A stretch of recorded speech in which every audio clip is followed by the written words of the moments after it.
Boy, you know you make me float. Boy, you really get me high. Ooh, hey y'all. Welcome back to Black and Curious. I'm Kandron.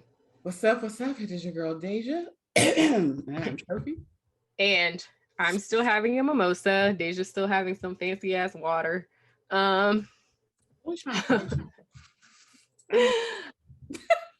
So Dehjai has our topic for this video.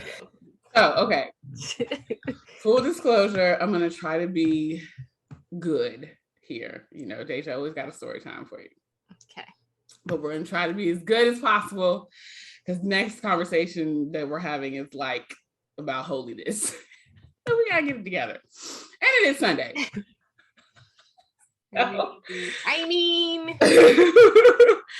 So that being said, so I was listening to one of my favorite podcasts, which is I think it's called Cocktails with Kiki and Medina Monroe.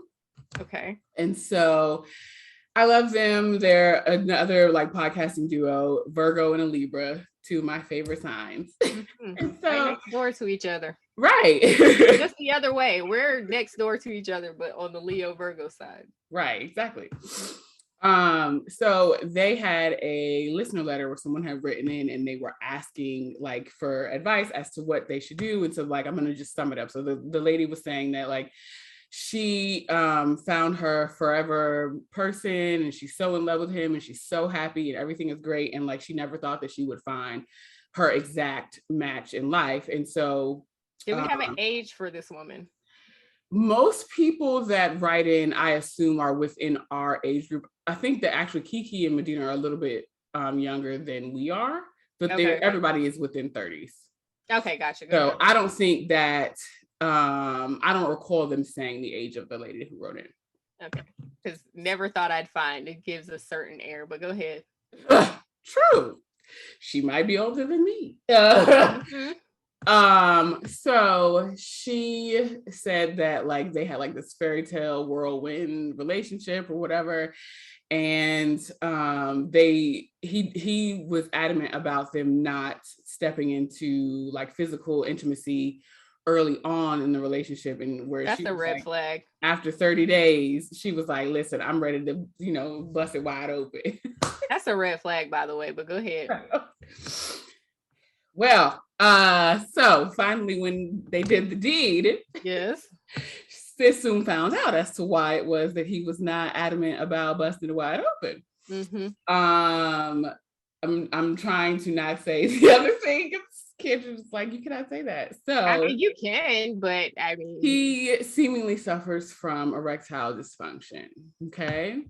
Mm-hmm. And so the ladies were pontificating on like, oh, get you some Cialis or some Viagra or some, like all the natural things. FYI, if you're not someone, guys who listen, if you listen to us, if you're not someone who's interested in going out and getting any sort of drug to lift you up, you see I'm trying. It's humorous watching you try not to say what you really want to say. I'm enjoying this. Go ahead. Well, you see I'm trying. So if you're not interested in getting, like the pharmaceuticals to lift you up, then you could get you some maca root. And that goes for women in terms of like helping to balance the libido, or like speed it back up if it has dropped all the way down to the ground. Yeah. Get you some maca root. It will help you right on out. And listen to the girls over at Cocktails because they do have other accoutrements that you can add to your repertoire that would help that too. Mm-hmm. So that being said, so my question. Wait, hold on. I had another question about this letter. Yes. It's escaping me now. The lady I asked about her age. How long have they been dating? I don't think that she gave much detail about that, but more the detail around how long before they were intimate. Okay, gotcha. And so it was like maybe 3 months, like the 90-day period or something like that. Yeah. And he was on the 90 days, she was on the other end. And so like one of the things that she did say was that he girl, this is not easy because, like, listen, I'm very educated, but she is very loose with the lips, and so I'm trying. It's funny to me. I'm having a good time watching you try. Go ahead. And for the record, I will talk freely, but you know, I don't hear. my limit on here on recording is crass. So I'm trying to see how Deja's gonna handle this. Go ahead. I'm not crass. I'm just very like black. When we talk offline, both of us can be quite crass. I mean, Like, okay. So she said, the lady who wrote in, she said that he was amazing in other departments. This is so stupid. I need to just say it because I am not good at this. Okay. So he was amazing at, oh, I can say we used to say in high school, which was like chicken chow mein. cunnilingus. There you go. There you go. That. Okay. I can use the word. So. Chicken chow.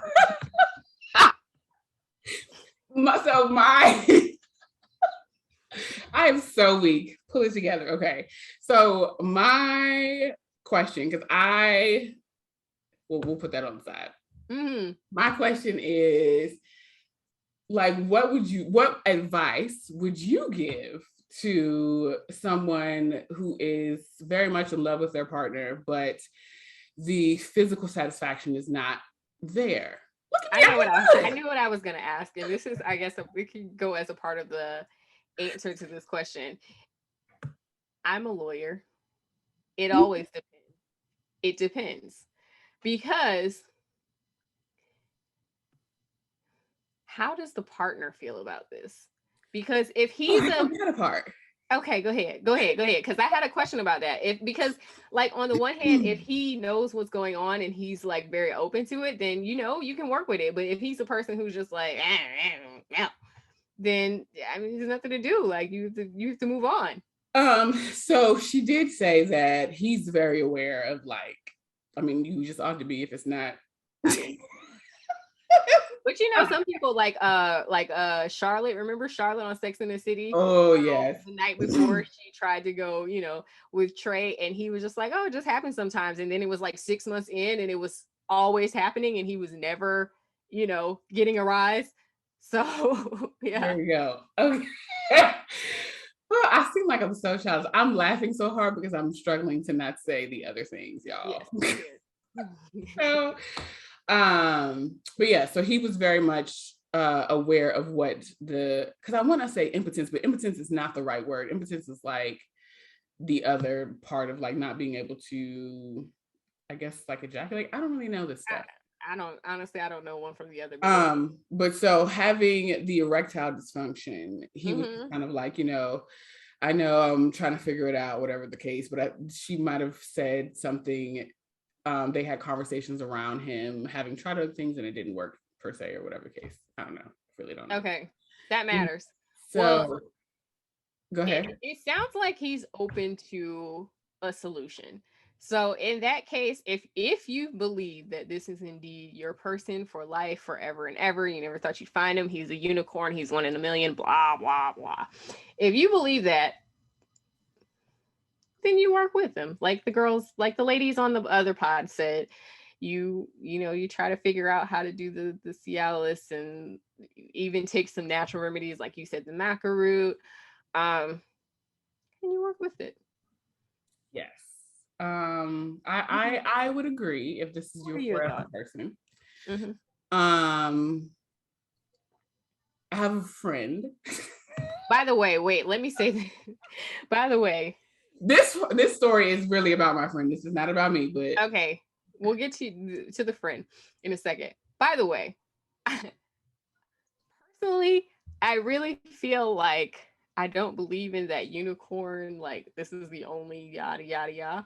Like, and we can have that conversation later. Maybe that's a side conversation.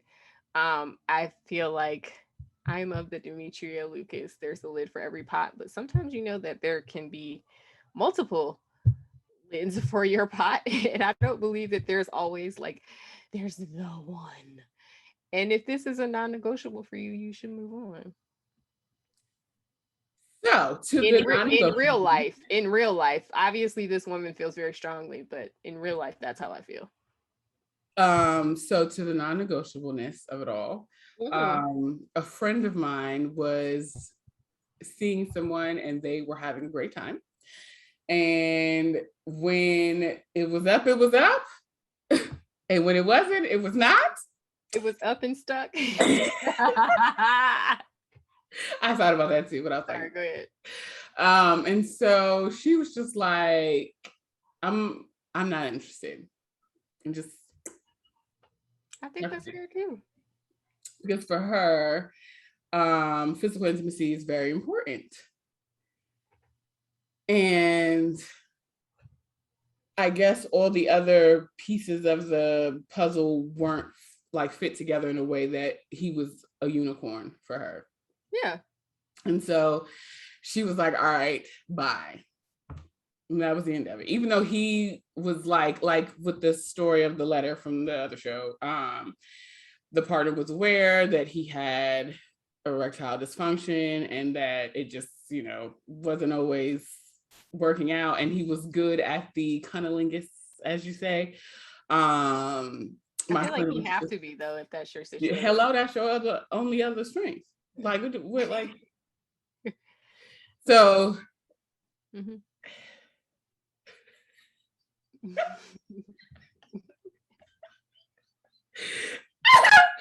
So, oh yeah, no, we're not gonna tell that story. Good. So the friend was kind of like in real time. Excuse me? I said, look at that restraint in real time. Go ahead. My friend was just kind of like, even though he was willing to like explore other routes, she just was she wasn't that interested. And I was like, I think you just didn't like him, and that's okay. Yeah, but this goes back to I'm assuming the video depends on how the videos come out, but we just had a conversation about the silent with you.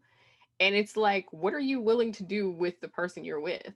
And it's like, all of that depends on how involved you are in the relationship, how, attached you are to the person, how much that person improves your life, and like you just feel strongly about the person.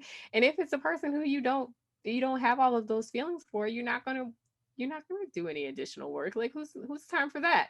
No. And that's what she said. So I was like, all right, I'm not mad at it. So then my situation happened. Oh boy. So here we go.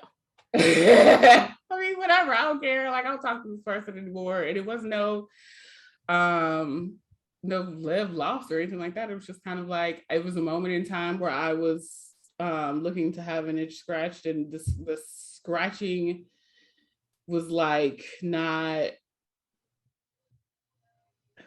Like, how do I say this without like, okay.